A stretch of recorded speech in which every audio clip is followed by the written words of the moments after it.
तो जय हिंद मेरे प्यारे साथियों, कैसे हो आप सभी लोग। आई होप कि आप सभी लोग बहुत अच्छे होंगे। दोस्तों, भारतीय डाक विभाग यानी कि इंडिया पोस्ट ऑफिस जीडीएस के न्यू वैकेंसी के रिगार्डिंग में एक बहुत बड़ा अपडेट सामने निकल करके आ रहा है, जो कि मैं आपको आज के इस वीडियो में बताने वाला हूं। उसके अलावा काफी सारे बच्चे ऐसे थे दोस्तों जो कि कमेंट सेक्शन में कमेंट कर रहे थे और टेलीग्राम चैनल पर मैसेज कर रहे थे कि सर ये बताइए भारतीय डाक विभाग की नई वैकेंसी कब आएगी, इस पर अगर कोई अपडेट आ रहा हो तो एक वीडियो बना करके सूचित कीजिए। मुझे मालूम है दोस्तों काफी सारे बच्चे ऐसे हैं ना जिसके मन में इस भारतीय डाक विभाग की न्यू वैकेंसी के रिगार्डिंग में काफी सारे डाउट है, जैसे कि नंबर ऑफ टोटल पोस्ट कितने पदों पे भर्ती आएगी, उसके अलावा वैकेंसी कब आएगी, इसका नोटिफिकेशन कब आएगा, सिलेक्शन प्रोसेस में क्या कोई बदलाव होगा। दोस्तों सारा डाउट आपका क्लियर होगा, बस आप लोग इस वीडियो को पूरा अंत तक देख लीजिएगा। और एक ही रिक्वेस्ट करना चाहता हूं कि चैनल पे अगर आप सभी लोग पहली बार या फिर नए हो ना तो प्लीज यार चैनल को जरूर सब्सक्राइब कीजिएगा इसी प्रकार के गवर्नमेंट जॉब के मोर अपडेट के लिए, क्योंकि आपका एक लाइक और एक सब्सक्राइब अंदर से बहुत ज्यादा मोटिवेट करता है आगे वीडियो बनाने के लिए। तो दोस्तों आइए बिना समय गवाए वीडियो को स्टार्ट करते हैं। दोस्तों मैं बात कर रहा हूं भारतीय डाक विभाग में जो साइकिल 7 की न्यू वैकेंसी आने वाली है उसके अपडेट के रिगार्डिंग में, ठीक है ना।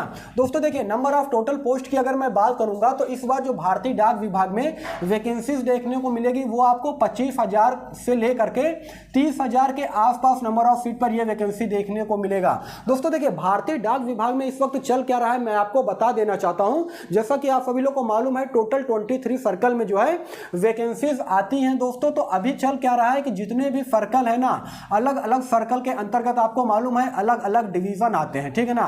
और एक डिवीजन के अंतर्गत दोस्तों कई सारे पोस्ट ऑफिस आते हैं। तो सभी पोस्ट ऑफिस से दोस्तों इस वक्त जो है नंबर ऑफ टोटल सीटें किस पोस्ट से कितना खाली है वो डाटा कलेक्ट करने का काम चल रहा है। और जब दोस्तों ये डाटा पूरी तरीके से कलेक्ट हो जाएगा ना उसके बाद ही ये फाइनल होगा कि कितने नंबर ऑफ टोटल सीट पर वैकेंसी आएगी। क्योंकि आपको मालूम है दोस्तों पिछले 9 साल के अंदर 5,000 नए पोस्ट ऑफिस जो है वो खोले गए हैं और इसमें कर्मचारियों की भी बहुत कमी है दोस्तों। और ये देखिए कर्मचारी कब भरे जाएंगे, जब नई भर्ती आएगी। तो ये जान के चलिए कि इस बार आपको जो है 25,000 से लेकर के 30,000 पदों पर भर्ती देखने को मिलेगी। हर साल भारतीय डाक विभाग में एक साल में 2 बार वैकेंसी आती है, एक जनवरी माह में और दूसरा जो आता है वो आपको मई या जून महीने में देखने को मिलता है, ठीक है ना। तो ये जो वैकेंसी कब इसका ऑनलाइन आवेदन होगा वो भी मैं आपको वीडियो में आगे बताऊंगा। अब हम बात कर लेते हैं एज क्राइटेरिया की। तो दोस्तों 18 साल से लेकर के 40 साल तक के जो कैंडिडेट हैं वो फॉर्म को फिल कर सकते हैं। काफी सारे बच्चे मैं देख रहा था कमेंट सेक्शन में मैसेज कर रहे थे कि सर मेरा फरवरी माह में जो है 18 साल पूरा होगा तो मैं फॉर्म को फिल कर पाऊंगा कि नहीं। तो दोस्तों मैं आपको बता देना चाहता हूं, देखिए अभी कोई ऑफिशियल नोटिफिकेशन जो है भारतीय डाक विभाग की तरफ से जारी नहीं किया गया है। और जब तक ऑफिशियल नोटिफिकेशन जारी नहीं किया जाएगा तब तक ये नहीं पता चल पाएगा कि आपका जो डेट है ना वो कब से काउंट किया जाएगा दोस्तों। लेकिन मैक्सिमम मैं आपको बता रहा हूं ये एक्सपेक्टेड है, लेकिन मुझे ऐसा लग रहा है कि 1 जनवरी 2024, जी हाँ दोस्तों 1 जनवरी 2024 से एज को काउंट किया जाएगा। इससे अपने एज को आप लोग काउंट कीजिएगा। अगर इसके तहत आपका मिनिमम एज 18 साल हो जाता है तो आप फॉर्म को फिल कर ले जाएंगे। लेकिन अगर 1 जनवरी 2024 से अगर आपका 18 साल नहीं हो पाता है ना तो आप अभी फॉर्म को फिल नहीं कर पाओगे। इसका मतलब यह है कि आपका एज कम रखा गया, मतलब आपका एज जो है वो अभी कम है ना। इस चीज को आप लोग समझिएगा। और एज में आपको अगर मैं बात करूंगा तो यहाँ पे छूट भी दिया जाएगा एज पर गवर्नमेंट रूल के अकॉर्डिंग, यानी कि ओबीसी के कैंडिडेट को 3 साल और एससी एसटी के कैंडिडेट को यहाँ पे 5 साल का छूट देखने को मिलेगा। फीस की अगर मैं बात करूंगा दोस्तों तो जनरल ओबीसी और ईडब्ल्यूएस के कैंडिडेट को 100 रुपए लगेगा फॉर्म को फिल करने के लिए। उसके अलावा अगर आप एससी एसटी या फिर पीएच हैंडीकैप हो तो आपसे किसी प्रकार का कोई भी पैसा नहीं लिया जाएगा। आप लोग बिल्कुल निःशुल्क इस फॉर्म को फिल कर सकते हो। दोस्तों आइए अब आगे बढ़ते हैं। योग्यता की अगर मैं बात करूंगा तो सभी 10वीं पास छात्र और छात्राएं जो है अप्लाई कर सकते हैं। काफी सारे बच्चे ये कह रहे थे कि सर इस बार जो है क्या सिलेक्शन प्रोसेस यानी कि जो क्वालिफिकेशन इसको क्या बढ़ाया जाएगा क्या। तो दोस्तों मैं आपको बता रहा हूं कि कोई भी क्वालिफिकेशन नहीं बढ़ाया जाएगा, 10वीं के आधार पे ही आपका सिलेक्शन होगा, 10वीं के परसेंटेज के आधार पे, ठीक है ना। तो अगर आप 10वीं पास हो तो ऑल इंडिया के मेल और फीमेल यानी कि महिला और पुरुष जो है वो इस फॉर्म को फिल कर सकते हैं। किसी प्रकार की कोई दिक्कत नहीं है, किसी प्रकार का कोई रिटन एग्जाम नहीं होगा, मेरिट बेस्ड सिलेक्शन होगा। ये सारी चीजें आपको मालूम है। मैं अब आपको बता देना चाहता हूं बेसिक रिक्वायरमेंट के बारे में, जो चीज़ आपके पास होना ही होना चाहिए। तो बेसिक रिक्वायरमेंट की अगर मैं बात करूंगा दोस्तों, तो बेसिक नॉलेज ऑफ कंप्यूटर, यानी कि कंप्यूटर का नॉलेज आपके पास जो है वो होना चाहिए। और एक चीज़ मैं आपको और बता देना चाहता हूं दोस्तों, हो सकता है कि इस बार नोटिफिकेशन में यह भी बता दिया जाए कि आपके पास बेसिक कंप्यूटर नॉलेज का सर्टिफिकेट भी होना चाहिए। देखिए, हालांकि ये चीज़ अभी कंफर्म नहीं है। मेरे अकॉर्डिंग दोस्तों, जहां पे कंप्यूटर कोर्स करवाया जाता है ना, वहां से आप लोग जो है मिनिमम 3 मंथ यानी कि 3 महीने के ऊपर का जो है कंप्यूटर सर्टिफिकेट बनवा लीजिए, ये ज़्यादा सही रहेगा। क्योंकि आगे चल करके अगर कंप्यूटर सर्टिफिकेट भी मांगा जाएगा ना, तो आपको किसी प्रकार की कोई दिक्कत नहीं रहेगी। लेकिन अभी तक इस पर जो है कोई ऐसा अपडेट आया नहीं है। उसके अलावा नो द लोकल लैंग्वेज, यानी कि लोकल लैंग्वेज की जानकारी होनी चाहिए। जैसे अगर आप मध्य प्रदेश, राजस्थान, छत्तीसगढ़, उत्तर प्रदेश, बिहार, हरियाणा, पंजाब, इन सभी एरिया से आते हो ना, तो आपका लोकल लैंग्वेज हिंदी रहेगा।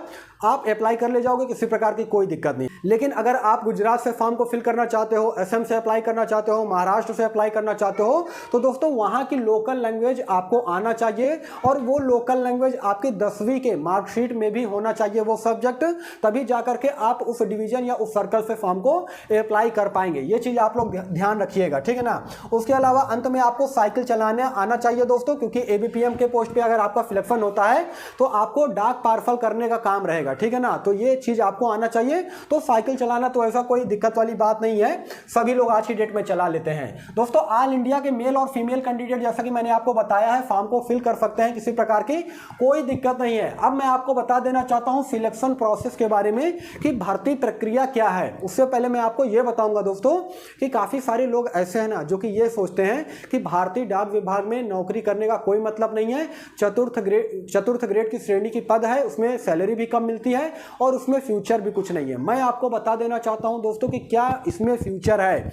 आने वाला जो समय है ना, वो भारतीय डाक विभाग जीडीएस के लिए उज्जवल होने वाला है, क्योंकि इसके लिए अब कई सारे जो कानून है वो धीरे धीरे बनाए जा रहे हैं दोस्तों। जैसे कि सैलरी में मैंने आपको पिछली वीडियो में बताया था कि डियरनेंस अलाउंस, यानी कि महंगाई भत्ता जो पहले 46% मिलता था, वो 2024 में अब 50% कहीं ना कहीं दिया जाएगा।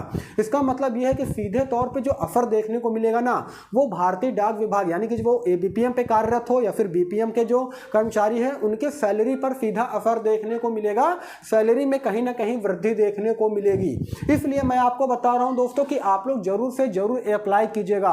और एक बात मैं आपको और बता देना चाहता हूं दोस्तों कि हर साल भर में जो है एक बार डिपार्टमेंटल एग्जाम होते हैं, पोस्टमैन, उसके अलावा मेल गार्ड और एमटीएस के पदों पर भर्ती आती है दोस्तों। उसमें जो जीडीएस के कर्मचारी है ना, वही अप्लाई कर सकते हैं और वो पेपर देते हैं, जिससे होगा क्या कि आप ऊंचे पद पे भी जा सकते हैं, जिससे कि आपकी सैलरी भी इंक्रीज होगा और आप अच्छे पोस्ट पे भी काम करोगे। तो ये मत सोचिएगा कि इसमें किसी प्रकार का कोई फ्यूचर नहीं है। फ्यूचर बहुत है दोस्तों, लेकिन बशर्ते ये है कि आप जो है एक बार भारतीय डाक विभाग में पहले नौकरी तो लीजिए। भले ही जीडीएस के पद पे हो, लेकिन किसी भी पोस्ट पे जो है आपकी पहले नौकरी होनी चाहिए, ठीक है। अब मैं आपको पहले बता चाहता हूं सिलेक्शन प्रोसेस यानी कि चयन प्रक्रिया के बारे में। तो इसमें किसी प्रकार का कोई भी रिटन एग्जाम नहीं होता है दोस्तों। इस बार भी आपका कोई रिटन एग्जाम नहीं होगा। 10वीं के मेरिट के आधार पे आपका सिलेक्शन होगा। 2 डॉक्यूमेंट वेरिफिकेशन होते हैं, फर्स्ट डॉक्यूमेंट वेरिफिकेशन और सेकंड डॉक्यूमेंट वेरिफिकेशन, वो आपका होगा। और उसके अलावा जो शॉर्ट लिस्टेड कैंडिडेट होंगे ना, उनका दोस्तों ट्रेनिंग होता है 15 दिनों का और उसके बाद आपको ज्वाइनिंग दे दिया जाता है। तो ये पूरी तरीके से भारतीय डाक विभाग का चयन प्रक्रिया यानी कि सिलेक्शन प्रोसेस ये होने वाला है।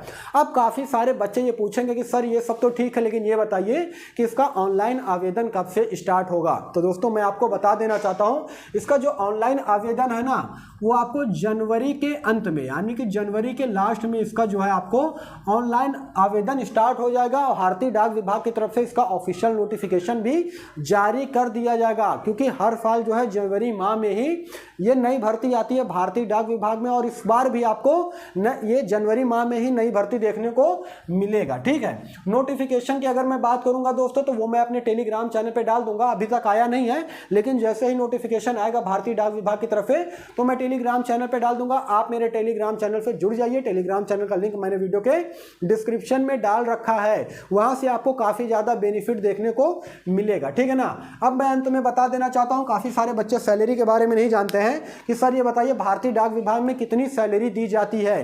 तो दोस्तों अगर मैं बीपीएम की पोस्ट की बात करूंगा, ब्रांच पोस्ट मास्टर की पद की, तो इसमें देखिए सैलरी की अगर बात करूंगा तो 12,000 जो होता है वो बेसिक पे दिया जाता है, ठीक है ना। उसमें 12,000 का उसके अलावा दोस्तों 12,000 का 46% डीए यानी कि महंगाई भत्ता मिलता है। उसके अलावा कुछ और भी अलाउंसेस जो है वो जुड़ करके आते हैं। कुल मिला के जो आपको महीने का वेतन मिलता है वो दिया जाता है 18,000 के आसपास अगर आप बीपीएम के पद पर चयनित होते हैं। और वहीं पे अगर आप एबीपीएम के पद पर चयनित होते हैं तो जो बेसिक पे होता है वो आपका 10,000 होता है। इसमें भी 46% का डीए आपको दिया जाता है यानी कि महंगाई भत्ता दिया जाता है 46% का। तो कुल मिला के ये जो सैलरी है ये एबीपीएम के पद की अगर मैं बात करूंगा तो लगभग 15,000 या 15,500 के आसपास आपको दिया जाता है। अब दोस्तों इस वक्त आपको क्या करना है वो मैं आपको बता देना चाहता हूं। तो देखिए आपको अभी खाली बैठने की जरूरत नहीं है। अगर आपके डॉक्यूमेंट्स तैयार नहीं है, कंप्लीट नहीं है, तो अभी आपको सारे डॉक्यूमेंट्स कंप्लीट कर लीजिए। दोस्तों डॉक्यूमेंट्स में क्या क्या लगेगा वो मैं आपको बता देना चाहता हूं। देखिए 10वीं का मार्कशीट आपका लगेगा, ये तो आपको लगेगा ही लगेगा, ये मैंने आपको पहले ही बता रखा है ना।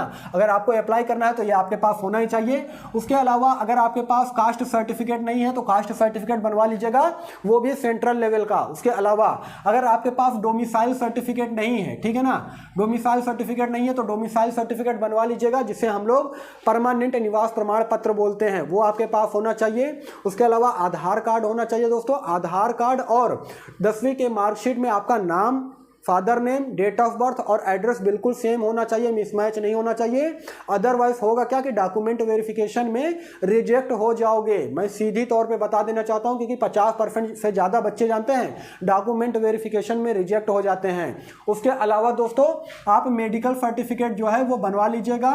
उसके अलावा अगर आपके पास कैरेक्टर सर्टिफिकेट होगा ना तो वो ज़्यादा सही रहेगा। कैरेक्टर सर्टिफिकेट हालांकि मांगा नहीं जाता है दोस्तों, लेकिन किसी किसी डिवीजन में देख लिया जाता है, तो कैरेक्टर सर्टिफिकेट आपके पास होना चाहिए। बाकी पीएच हैंडीकैप वालों के लिए मैं बताना चाहूंगा कि उनके लिए एक विकलांगता सर्टिफिकेट बनता है, तो वे लोग विकलांगता सर्टिफिकेट बनवा लीजिएगा। बस इतना सर्टिफिकेट की जरूरत है, उसके अलावा कुछ भी नहीं लगेगा। इतने सारे सर्टिफिकेट आपको तैयार करके रखना है, ठीक है ना। तो दोस्तों मैं आपको बता दे रहा हूं कि जो नई भर्ती है वो आपको बहुत जल्द देखने को मिलेगा, जनवरी के लास्ट में, यानी कि 30 जनवरी तक आपको ये नई भर्ती भारतीय डाक विभाग में देखने को मिल जाएगा। अच्छा खासा सीट पर पोस्ट पे ये भर्ती देखने को मिलेगा। तो दोस्तों यही सारा सब कुछ जानकारी देना था। देखिए इस नई भर्ती के रिगार्डिंग में अगर आपका किसी प्रकार का कोई भी डाउट रह गया हो ना तो कमेंट सेक्शन आपका खुला है, आप कमेंट कर सकते हो, मैं उसका रिप्लाई भी दूंगा, ठीक है ना। बाकी वीडियो अगर आपको इन्फॉर्मेटिव लगा हो तो वीडियो को लाइक कीजिएगा, चैनल को सब्सक्राइब कीजिएगा। फिर मिलेंगे किसी नेक्स्ट वीडियो में, तब तक के लिए धन्यवाद।